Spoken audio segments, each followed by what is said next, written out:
말씀 제목 우리 다 같이 함께 읽어봅시다. 시작. 내게 주신 말씀. 다시 한번 시작. 내게 주신 말씀. 저는 오늘 본문의 말씀을 생각하면서 하나님이 과연 내게 어떤 말씀을 주셨을까라고 생각해 보았습니다. 그리고 또한 하나님께서 우리 성도들에게 각 개인들에게 어떤 말씀을 마음에 주셨을까라고도 한번 생각해 보았습니다. 하나님 여러분들에게 어떤 말씀을 주셨습니까? 하나님은 성경에 담겨 있는 이 말씀을 가지고 하나님의 사람 여러분 한 사람 한 사람에게 분명히 말씀을 주셨습니다. 그 말씀을 여러분 받았어요. 근데 우리는 잊어보고 살 때가 많습니다.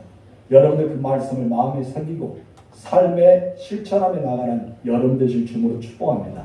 성경에 몇 권이죠? 66권이죠. 그 66권에서 가장 긴 절이 어떤 절일까요? 바로 시편 119편입니다.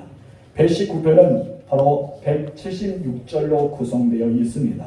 여기는 두 가지 특징이 있는데요. 첫 번째는 바로 히브리 알파벳 순서로 따라서 8절씩 22등분으로 나누어져 있었다는 것이죠. 그리고 또한 다른 것은 하나님의 말씀에 관한 교훈이 다 그것에 들어가 있는 것을 우리가 보게 됩니다. 특히 176절 중에서 84절, 121절, 122절, 132절을 제외하고 모든 구절들이 하나님 말씀과 관련되어 있어요. 그래서 그것에는 율법, 율례, 규례, 계명, 법, 법도 이와 같은 단어들이 다 등장하고 있는 것을 우리가 보게 됩니다. 그런데 이 119편 굉장히 긴 절을 썼던 이 시편의 기자가 누구인지 모릅니다. 그래서 저자는 미상으로 기록되었습니다. 다만 학자들은 내용의 경향성을 따라서 아마도 이 성경의 저자는 다윗일 것이다 라고 생각하면서 다윗이 그만큼 하나님의 말씀을 사모했고 또 하나님의 늘 가까이 했던 심령 가운데 썼던 것이 아닌가라고 생각합니다. 우리는 오늘 본문에서 119편 176절로 구성되는 이 시편에는 인생의 모든 것들이 다 기록되어 있어요. 그래서 이것에는 슬픔과 좌절과 희망과 기쁨과 즐거움, 패배와 승리 이런 것들이 기록되어 있기 때문에 우리는 119편 1절에서 하나하나를 묵상하며 나가면 굉장히 큰 교훈이 될 것입니다. 어떤 분은 하루에 8절씩에서 늘 묵상하면서 살아간다고 이야기했습니다. 그만큼 8절씩 한 단어로 구성되었기 때문에 굉장히 우리에게 유익한 말씀 중에 하나입니다. 그런데 오늘 본문에서는 첫 번째 우리에게 주신 교훈은 이것입니다. 자, 첫 번째 다 같이 읽읍시다. 시작. 기억하신 하나님. 시인은 119편 49절 3반절에서 주의 종이 하신 말씀을 기억해달라고 고백하고 있습니다. 다 같이 읽읍시다. 시작. 주의 종이 하신 말씀을 기억하소서. 하나님 우리에게 말씀하신 분입니다. 아멘입니까? 분명히 하나님 여러분이 한 사람 한 사람에게도 말씀하십니다. 여러분들이 영적 귀가 닫혀 있어서 듣지 못하지 늘 말씀하시는 분이 우리 하나님이십니다. 여러분의 영적인 귀가 열려지시길 바랍니다. 그래서 여러분이 에바드가 되어 하나님의 음성을 들으실 줄로 축원합니다. 여러분 하나님 말씀하신 분만 아니죠. 말씀은 끝났다면 말만 잘하는 말쟁이뿐일 것입니다. 그런데 하나님은 말쟁이가 아니라는 것이죠. 그럴싸하게 우리를 유혹하는 분도 아닙니다. 우리를 그냥 설득한 분도 아닙니다. 그러면 하나님은 어떤 분입니까? 그 말씀을 잊지 않고 기억하십니다. 여러분 그 말씀을 기억하신 하나님이 여러분에게는 어떤 분이 되죠? 아버지가 되죠. 아버지가 약속을 잊어버리면 자녀들 얼마나 서운합니까? 슬퍼서 울고 있죠. 그러나 여러분 아버지는요 절대 잊지 않습니다. 여러분이 약속했던 것을 분명히 기억하고 계신다는 것입니다. 그렇다면 하나님은 언제까지 그 말씀을 기억하시고 계실까요? 여러분 하나님은 언제까지 기억하실까요? 생각해 보시기 바랍니다. 언제까지? 이룰 때까지. 그렇죠? 이룰 때까지. 만약 이루어지지 않으면 어떻게 할까요? 이루어질 때까지. 그것을 가지고 영원이라고 말씀합니다.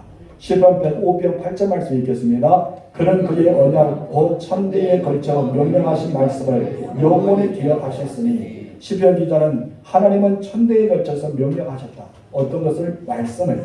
그런데 이 말씀을 영원히 기억하신다고 말합니다. 이 말씀 보면 숫자적인 의미로 천대라는 말이 아닙니다. 그러면 이 천대라는 말은 어떤 말을 뜻하고 있을까요? 하나님의 무한수입니다. 어떤 것이라고요? 하나님의 무한수. 천대라는 것은 숫자적인 천대가 아니라 하나님의 무한수라는 의미를 가지고 있어요. 그 이유를 말씀 속에서 답을 읽을 수 있는데 말씀을 영원히 기억하셨다라고 이야기하고 있습니다. 한마디로 하나님의 무한수는 어떤 것이냐? 영원히 하는 것이죠. 여러분이 말씀하셨던 것을 반드시 이루기까지 영원히 기억하십니다. 아멘이십니까? 그래도 하나님은 잊지 않고 계셔요. 다만 우리들이 잊어버리죠. 하나님이 예전에 나에게 들려주셨던 말씀, 하나님이 예전에 나에게 감동을 주셨던 말씀, 하나님 내 마음을 뜨겁게 하시고 내 심장을 뛰게 하시고 내 두 눈에서 눈물을 흘리게 했던 말씀을 하나님은 기억하고 계시는데 나는 잊어버린다는 것이죠. 여러분, 영적인 지혜가 열려지기 바랍니다. 그래서 하나님의 말씀을 잊지 마시길 주님으로 축원합니다. 여러분, 우리도 마찬가지예요. 사람들의 삶을 살아가면서 내가 했던 말을 쉽게 잊어버릴 때가 있습니다. 어제 말했던 것도 잊어버릴 때가 있고, 그렇지만은 우리들은 생각하면서 지나고 나면 아 맞다, 내가 그거를 말을 했는데 라고 떠올 때도 있습니다. 사람들이 연약하니까 그럴 수가 있다고 합니다. 그러나 하나님은요, 우리에게 약속했던 말씀을 잊지 않으십니다. 하나님 분명히 잊지 않고 우리에게 은혜를 베풀어 주십니다. 만약 하나님은 우리에게 그 하신 말씀을 잊어버렸다면 우리는 어떡할까요? 제사함도 받지 못하고 구원도 얻지 못하고 우리가 드리는 기도도 받을 수가 없을 것입니다. 그럴 때가 아주 중요해요. 하나님이 내게 주신 말씀, 이 성경에 이루신 말씀을 기억하고 있다는 것은 나에게 너무나 중요한 사실입니다. 하나님은 분명히 히브리서 기자를 통해서 히브리서 10장 17절에서 이렇게 말씀하십니다. 다 같이 읽읍시다. 또 그들의 죄와 그들의 불법을 내가 다시 기억하지 아니하리라 하셨으니, 만약 우리 죄를 하나님께서 일일이 따지고 기억하신다면 우리가 어떻게 살겠습니까? 그러잖아요. 근데 우리가 하나님 앞에 회개하여 죄사함을 받았던 모든 죄는 기억하신다, 기억하지 않으신다고 말합니다. 사단의 참소를 물리칠 수가 있다는 것이죠. 만약 하나님이 기억하신다면 우리는 하나님 앞에 온전히 설 수가 없습니다. 오늘도 우리는 하나님 앞에 온전한 예배를 드릴 수가 없습니다. 죄로부터 자유를 얻지 못했기 때문입니다. 어찌 우리가 하나님 앞에 얼굴을 구할 수가 있겠습니까? 그러나 우리는 어떤 죄로부터 이렇게 모든 죄를 우리는 구속함을 얻었고 또한 사단의 참소를 물리칠 수 있는 그런 은혜를 경험했습니다. 그렇지만 하나님께서 그 말씀대로 이루어 주셨기 때문입니다. 오늘 시편 기자는 주의 종에게 하신 말씀을 기억해 달라고 간구합니다. 여러분, 이 말은 단지 종에게 하신 말씀을 잊지 말라는 기도의 제목이 아니었습니다. 그럼 어떤 것입니까? 바로 나에게 주신 말씀을 기억하셔서 나를 통해서 이루어 달라는, 나를 통해 그것을 이루어 달라고 하나님 앞에 기도하고 있습니다. 그렇습니다. 여러분이 주신 말씀을 그냥 말씀으로 받지 마세요. 여러분, 말씀으로만 끝나지 말라는 것입니다. 그럼 어떤 기도를 드려야 됩니까? 하나님, 이 말씀을 이루어 달라. 내게 주신 말씀을 이루어 달라. 이것을 우리는 간절히 사모하면서 기도해야 될 줄 믿습니다. 시인은요, 하나님의 종류에 주신 말씀을 기억하면서 반드시 그 말씀이 이루어질 것이라는 것을 확실하게 믿었습니다. 이것이 바로 시인의 고백입니다. 여러분들은 어떠합니까? 여러분들도 오늘 주신 하나님의 말씀을 확실하게 믿으시길 주님으로 축원합니다. 그래서 여러분들이 하나님이 내게 주신 말씀을 기억해 달라. 그리고 나의 환난과 또 내가 당하는 핍박과 나에게 다가오는 시험, 인생의 이 밤에서 내가 보내고 있을 때 하나님 나를 구원해주고 나를 건져주시고 나의 힘을 달라고 우리는 기도할 수가 있을 줄 믿습니다. 예수님은 이런 말씀을 우리에게 은혜를 베풀어 주셨습니다. 우리 요한복음 15장 7절 말씀 읽겠습니다. 시작. 너희가 내 안에 거하고 내 말이 너희 안에 거하면 무엇이 네 원하는 대로 구하라. 그리하면 이루리라. 여기서 중요한 말씀이 있습니다. 내가 너희 안에 거한 것은 당연한 거죠. 우리 주님이 내 안에 계셔야 됩니다. 그러나 또 하나 중요한 것은 무엇입니까? 내 말이 너희 안에 거하면, 우리 주님의 말씀이 내 안에 거해야 된다는 거죠. 우리의 모든 기도는 말씀으로 되어 있기 때문입니다. 우리는 내 안에 예수님의 말씀이 있어야 돼요. 있어야 되면 내가 기도할 때 그것을 이루어 주신다고 말씀합니다. 그리고 우리가 주님의 말씀이 내 안에 없다면 어떤 기도를 드릴까요? 여러분, 하나님은 말씀으로 이 땅을 창조하셨습니다. 또 말씀으로 그것을 이루기 위해서 미리 예언하셨습니다. 하나님 말씀을 성취하셨습니다. 예수님이 이 땅에 오실 때도 어떻게 오셨습니까? 말씀이 육신이 되어 이 땅에 오셨다고 이야기합니다. 다시 한번 예수님이 말씀하셨습니다. 다시 오겠다고. 모든 것은 말씀입니다. 그래 또한 기도의 응답도 여러분 어떻게 주십니까? 말씀으로 주십니다. 그렇기 때문에 내가 말씀을 늘 가까이 해야 돼. 말씀이 내 안에 있어야지만 내가 말씀의 은혜를 경험할 수가 있기 때문입니다. 하나님의 사람들은 하나님이 주시는 내 안에 거하는 말씀이 있어야 돼요. 어떤 말씀이 있어야 돼요? 내 안에 거하는 말씀. 누가 주시는 거? 하나님이 주시는 거. 하나님이 나에게 주시는 누구의 주신 것이 아니라 다른 사람의 간증을 듣는 것이 아니라 나에게 주시는 하나님의 말씀이 내 안에 거해야 됩니다. 그 하나님의 말씀 내 안에 거할 때문에 내가 힘이 되고 능력이 되고 소망이 되기 때문입니다. 두 번째 나가시 읽겠습니다. 하나님이 내게 주신 소망과 위로의 말씀. 아멘. 맞습니다. 시편의 기자는 하나님이 주신 말씀을 기억하면서 소망을 갖게 되었답니다. 왜 그랬을까요? 하나님이 그에게 말씀을 주셨기 때문에. 어떤 말씀을 주셨다고 했습니까? 소망의 말씀을 주셨다라고 고백합니다. 49절 읽겠습니다. 주의 종에게 하신 말씀을 기억하소서. 주께서 내게 소망을 가지게 하시더니. 무엇을 통해 소망을 가졌다고요? 말씀을 통해. 어떤 말씀을? 주의 종에게 하신 말씀.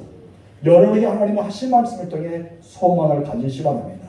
인생은 참 험합니다. 그렇죠? 오늘의 기쁨이 내일 슬픔이 올 수도 있고 오늘의 슬픔이 내일에 또한 기쁨이 올 수 있습니다. 우리가 날마다 꽃길만 걷는 것이 아니라 때로는 가시길, 때로는 돌길, 때로는 평탄한 길, 우리는 정말 모래사장 같은 길을 걸을 수도 있지만 험악한 길을 걸을 때도 있습니다. 그럼 우리는 그럴 때마다 늘 지치고 힘들어합니다. 포기하고 싶어합니다. 좌절하고 싶어합니다. 때로는 벗어나고 싶어합니다. 그러나 나를 살리는 말씀이 있는데 그것이 무엇입니까? 하나님의 말씀입니다. 내가 다시 그 길을 걷게 하는 이유, 내가 다시 일어서서 그 길을 가야 될 이유, 내가 떠나버리지 않고 그곳에 머무러야 될 이유가 있는데 그것이 바로 하나님의 말씀이 내게 소망을 주셨기 때문입니다. 여러분 모세가 이스라엘 백성들을 40년 동안 이끌을 때 얼마나 힘들었을까요? 광야에서 때로는 그들에게 많은 이야기가 있었습니다. 그때만 모세는 늘 견뎠습니다. 무엇을 통해 견뎠을까요? 하나님의 말씀입니다. 하나님은 그에게 들려주셨던 말씀, 늘 그를 위로해 주셨던 말씀. 때로는 모세 앞에서 이스라엘 백성들을 화내면서 내가 그들을 다 없애버리겠다면서 분노하신 그 모습을 보면서 하나님 나를 이렇게 사랑하시구나, 하나님은 내 편이시구나, 그런 마음을 여겼을 때 모세의 마음은 뜨거웠을 겁니다. 여러분 하나님은요 여러분에게 소망을 주십니다. 여러분 중에 인생의 환난 중에 있는 사람이 있습니까? 하나님 말씀을 붙잡으십시오. 그 말씀을 붙잡을 때 여러분 소망을 갖게 될 줄 믿습니다.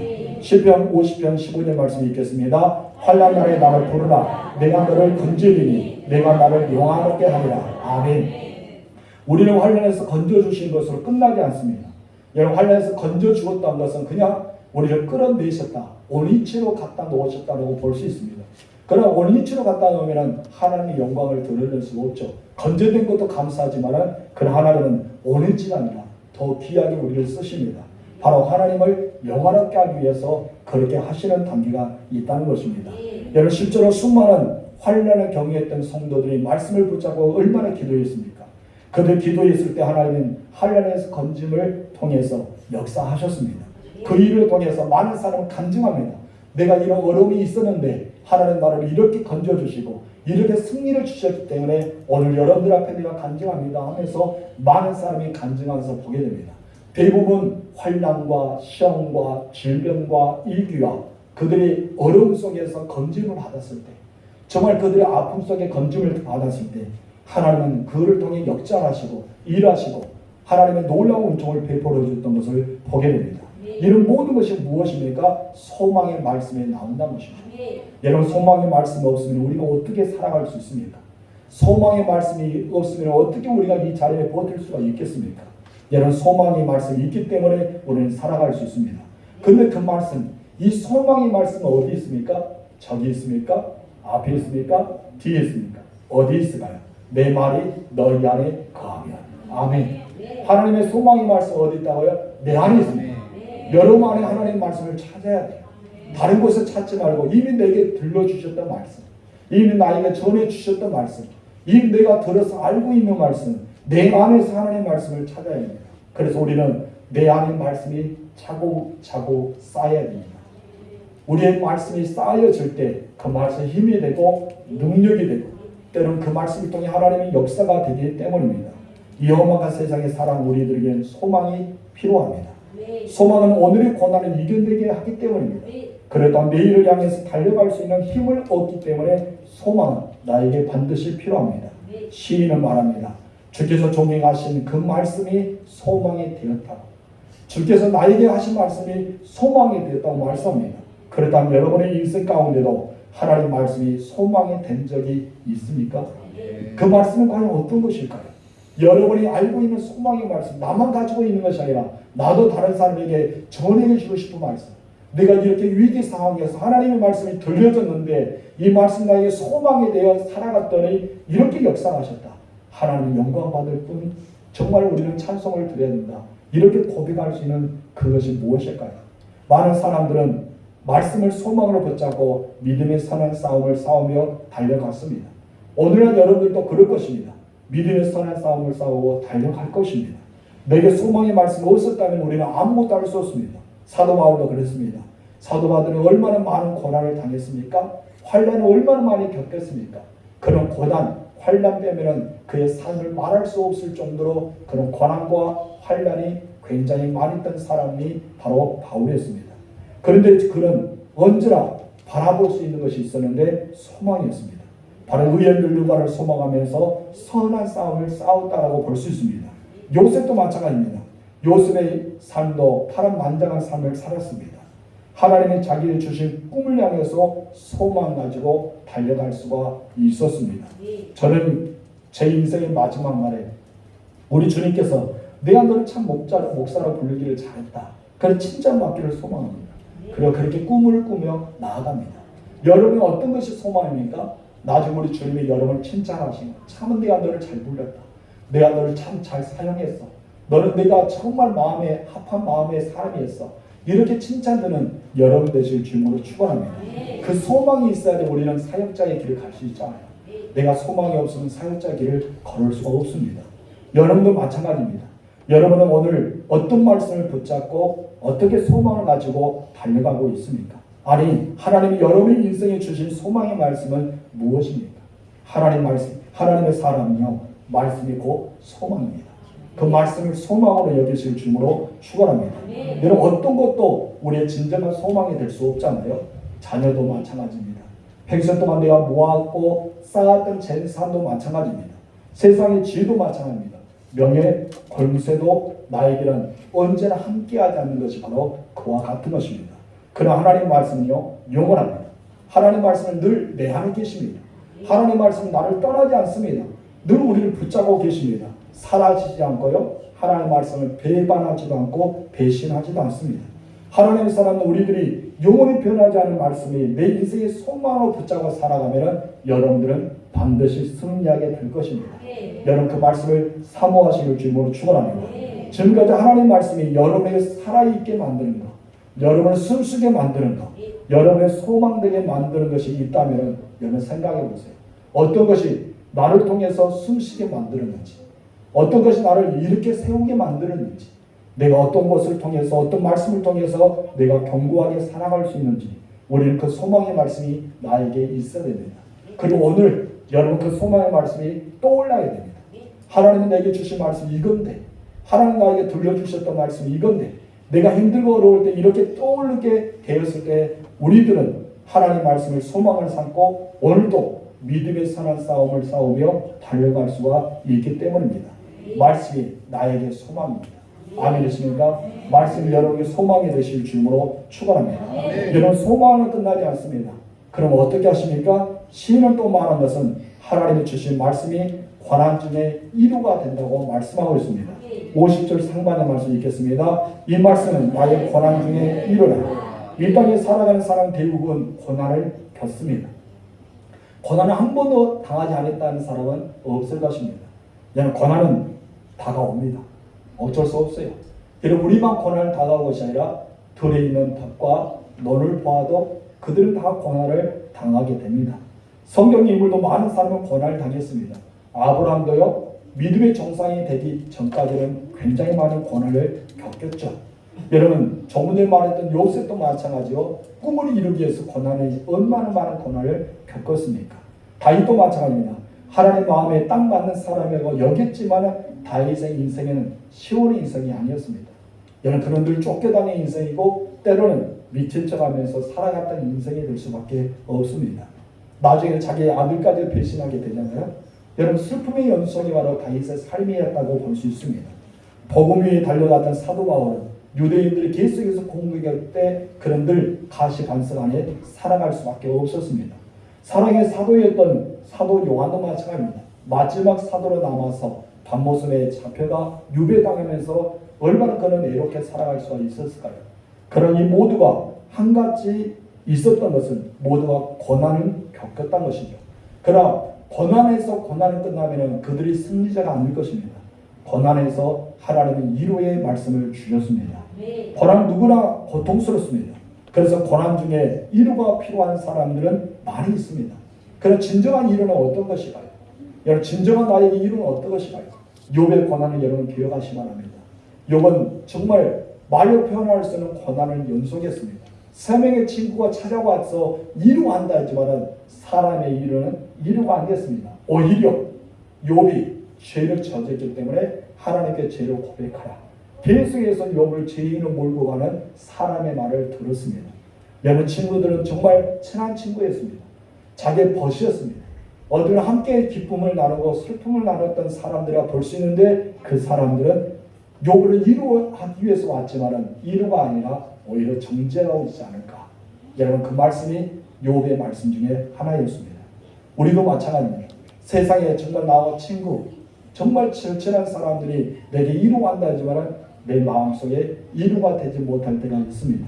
그러나 여러분 나는 너무나 잘 아시고 나는 너무나 자세하게 세밀하게 아시는 분이 있는데 그분이 하나님이십니다.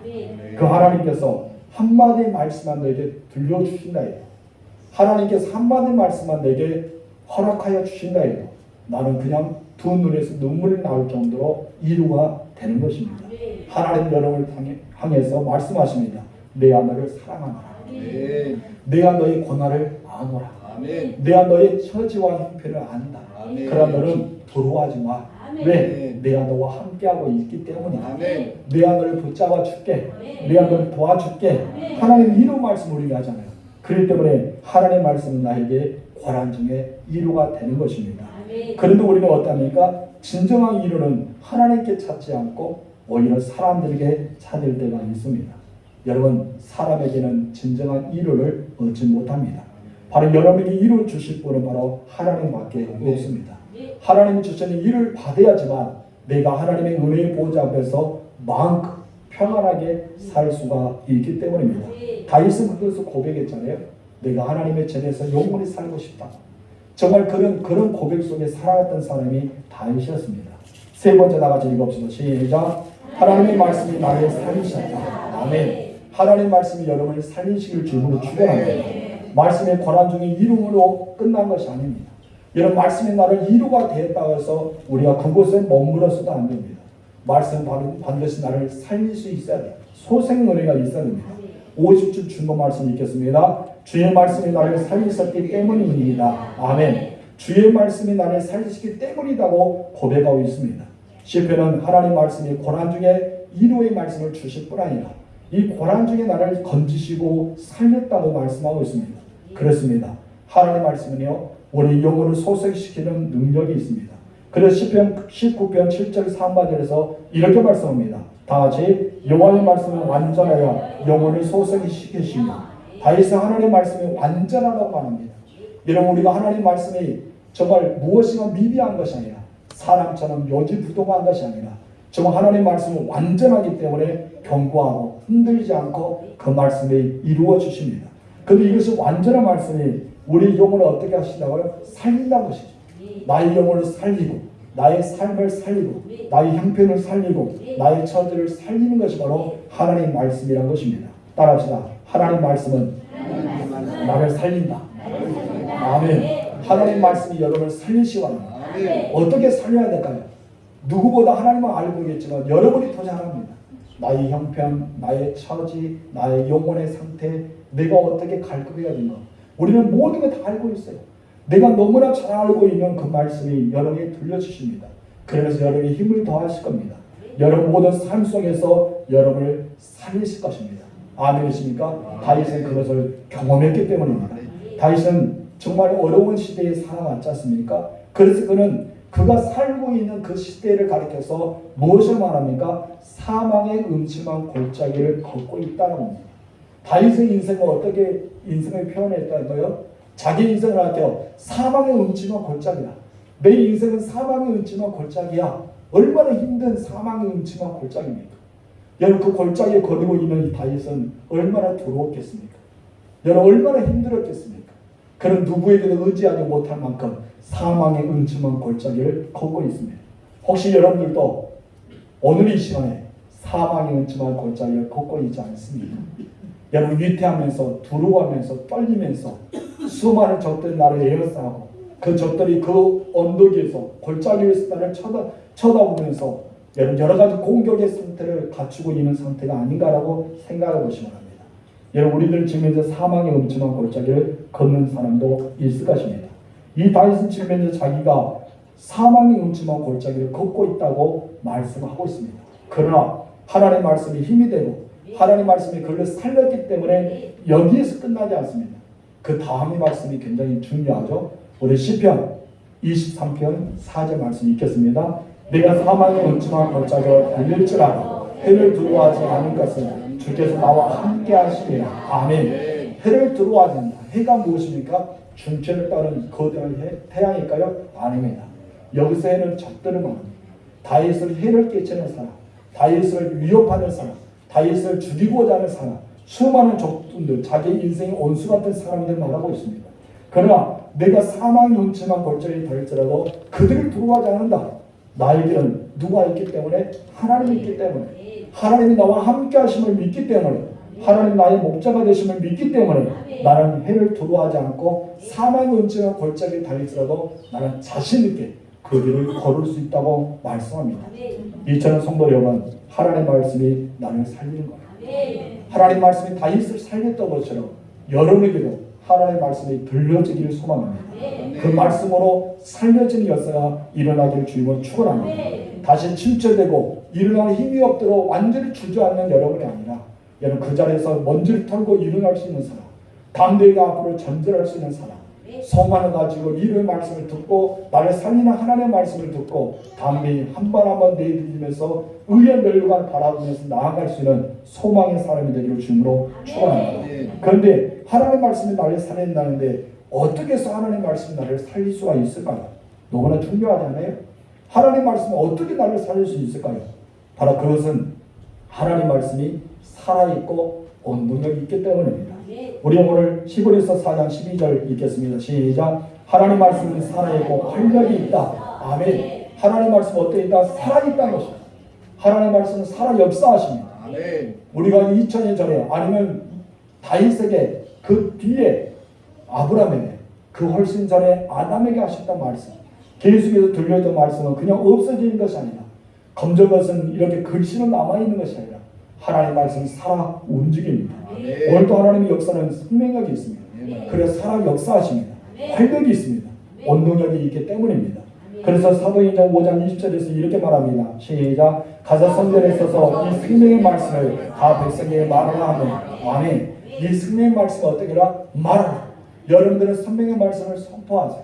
여러분 자신에게도 선포하세요. 아무개야 너는 이 말씀을 믿어야 된다. 아무개야 너는 이 말씀을 사모하라. 아무개야 이 말씀을 믿고 나아가라. 자신에게도 선포할 수 있어야 됩니다. 여러분 고난으로 끝나지 마십시오. 힘든 일에 힘든 일로 끝나지 마세요. 여러분 나에게 어려움이 다가왔다 해서 그것을 끝나지 말한 것입니다. 여러분 그것을 끝나면 얼마나 우리가 불쌍한 자가 됩니까? 여러분들은 결코 불쌍한 자가 아닙니다. 여러분들은 행복한 사람입니다. 하나님이 여러분의 아버지잖아요. 여러분 구원 받았잖아요. 하나님 안에 거하고 있잖아요. 주님 안에 거한 자잖아요. 그래도 우리는 행복을 누려야 돼요. 근데 우리는 어떠합니까? 고난으로 받아들입니다. 더 이상 앞을 내다보지 못합니다. 먹구름이 가득한 그 하늘만 바라보고 있는 거예요. 저 금방 비라도 쏟아질 수밖에 없는 그 시커먼 먹구름을 바라보면서 인생을 한탄하고 있습니다. 그래 여러분 사실은요, 그 먹구름 위를 보세요. 하늘 위에 하늘을 보세요. 그 하늘 위에 하늘은 어떻습니까? 파란 하늘이 여러분을 기다리고 있습니다. 우리는 그 하늘 위에 하늘을 볼 수 있는 눈이 열려야 돼요. 지금 현재 나에게 다가오는 고난, 나에게 다가오는 환난, 나에게 다가오는 어려움만 바라보지 마세요. 여러분 날씨가 덥다 해서 우리는 원망하지 않습니까? 날씨가 더워야 되죠. 더워야지 여러분이 심었던 농작물이 잘 있잖아요. 그리고 여러분이 가을을 맞이할 수 있잖아요. 우리는 지금 이제 이 고난만 생각합니다. 야, 너무 덥지 않느냐? 태풍이 온다 해서 우리는 어떻습니까? 좌절합니다. 이번에 얼마나 많은 피해가 있어야 될까? 태풍이 와야 됩니다. 왜 와야 될까요? 그래야 바다를 한번 엎어야 되잖아요. 이 바다가 뒤집어질 때 생명력이 다시 살아남지 않습니까? 이것이 바로 하나님의 기운이고 하나님의 때를 따라서 움직이는 방법입니다. 그러나 우리는 그 고난 때문에 피해를 보기도 하지만 때로는 그것이 우리에게 유익할 때도 있다는 것입니다. 여러분, 고난을 당할 때 하나님 내게 주신 말씀을 붙잡으십시오. 그리고 은혜의 보좌 앞에 나아가십시오. 그리고 하나님의 얼굴을 구하시길 주님으로 축원합니다. 주의 종이 하신 말씀을 이루어달라고, 주의 종이 하신 말씀을 기억해달라고, 주의 종이 하신 말씀을 그대로 응답해달라고 우리는 기도하며 나아갈 줄 믿습니다. 여러분, 두려움이 찾아왔을 때 하나님이 함께한다는 사실을 잊지 마세요. 하나님 우리에게 말씀하십니다. 마치 여호수아에게 말씀했던 것처럼 내가 너와 함께하겠다. 강하고 담대하라. 이 말씀을 주셨던 말씀을 기억하세요. 영적으로 침체하고 있습니까? 그때 우리는 이사야 40장 29절 말씀을 붙잡고 은혜의 보좌 앞에 나아가야 됩니다. 다 같이 읽읍시다. 시작. 피곤한 자에게는 능력을 주시며 무능한 자에게 힘을 더하시나니. 아멘. 하나님은 어떻게 말씀합니까? 능력을 주겠다. 힘을 더하겠다. 우리가 영원히 회복할 수 있도록, 나의 삶에 회복할 수 있도록 하나님께 능력을 다하여 주신다고 말씀하고 있습니다. 이런 사단의 참수 때문에 잠을 이루지 못할 때가 있습니까? 우리는 죄의 이 아픔 때문에 우리 잠을 설칠 때가 얼마나 많습니까? 그럼 우리는 이 말씀을 가지고 앞으로 나아가야 됩니다. 로마서 8장 33절 말씀을 기억하시기 바랍니다. 다 같이 시작. 누구느냐 하나님께 택하시는 자들을 고발하리요 의롭다 하신 이는 하나님이시니. 아멘. 내가 나를 의롭게 할 수 없습니다. 어떤 사람도 자신을 의롭게 할 수 없고 어떤 사람도 타인을 의롭게 할 수 없습니다. 의롭게 하실 분은 다 한 분밖에 없습니다. 누구라 했어요? 하나님. 하나님이 우리의 모든 죄를 다 사해 주십니다. 그런데 우리 죄를 하나님이 사해 주시는데 어떻게 하신다? 기억하지 않는다는 것입니다. 이사야 43장 25절 다시 읽겠습니다. 시작. 곧 나를 위하여 내 허물을 도말하는 자니 내 죄를 기억하지 않느니라. 아멘. 여기서 중요한 것은 우리의 죄를 기억하지 않는다. 나를 사랑하시기 때문이죠. 이것은 분명한 것입니다. 하나님 나를 사랑하시기 때문에, 하나님의 자녀를 너무나 소중히 여기기 때문에 이 말씀이 확실합니다. 그리고 더 중요한 것이 있습니다. 왜 우리의 허물을 도말하지 않고 우리 죄를 기억하지 않는다 했습니까? 바로 하나님을 위해서. 하나님을 위해서. 여러분, 주변의 사람들의 죄 때문에 미워한 적이 있죠. 여러분, 잘못한 사람 때문에 마음 상한 적이 있죠. 여러분, 그들 사람들 때문에 내가 잠을 못 이룰 때가 있죠. 너무나 비참한 데가 있지 않습니까? 근데 우리가 계속 생각하면 어떻습니까? 내 마음은 상처가 돼요.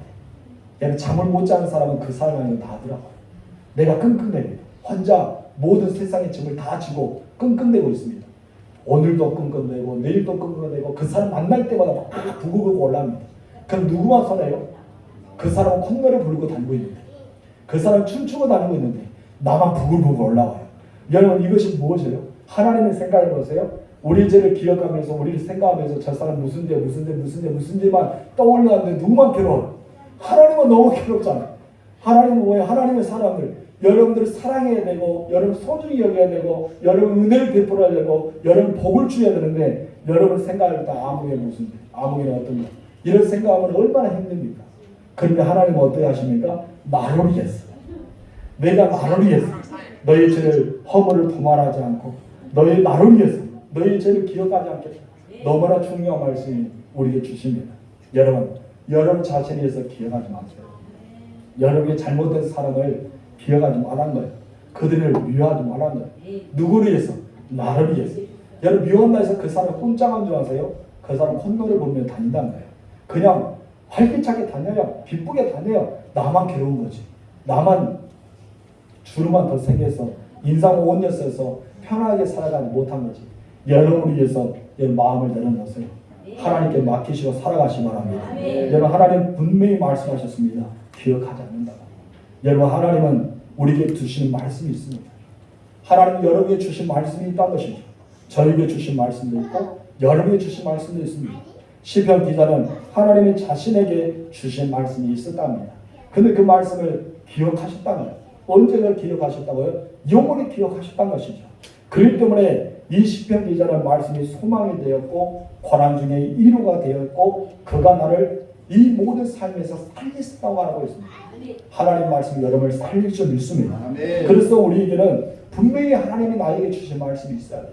오늘 이 시간에 여러분에게 주신 말씀을 찾으십시오. 그리고 그 말씀을 기억하십시오. 그 말씀을 붙잡고 살아가세요. 그리고 선포하세요. 이 말씀 나의 것이 됨을 선포하세요. 그리고 하나님 앞에 더욱 가까이 가십시오. 그 말씀을 통해 여러분 삶에는 놀라운 변화가 있을 줄 믿습니다. 말합시다. 하나님은 나에게 분명히 말씀을 주셨다. 하나님은 잊지 않고 기억하신다. 나는 그 말씀이 내게 소망이고 내게 위로가 된다. 그 말씀은 나를 살린다. 아멘. 이 말씀이 여러분 말씀 되기 바랍니다. 우리 피스 14조 주의 말씀하시면 찬양하면서 기도의 자리로 나아가겠습니다.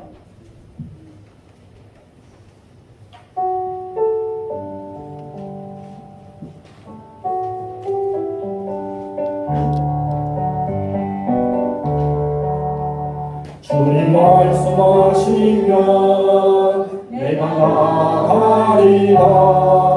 주님 뜻이 아니면 내가 멈춰서리라.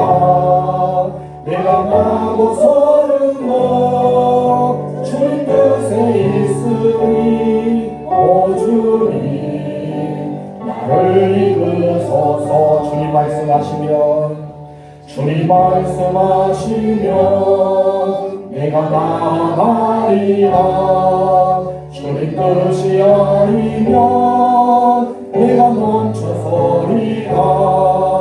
나의 가고 서는 것 주님 뜻에 있으니 오 주님 나를 이끄소서. 뜻하신 곳에 뜻하신 곳에 나의 뛰어나리라. 이끄시는 대로 순종하며 살리리. 연약한 내 영혼 통하여 일하소서. 주님 나라와 그 뜻을 위하여 뜻하신 곳에 나의 뛰어납니다. 이끄시는 대로 순종하며 살리리. 연약한 내 영혼 통하여 일하소서. 주님 나라와 그 뜻을 위하여 오 주님 나를 이끄소서. 오늘 말씀을 기억하면서 기도의 자리로 나아가겠습니다.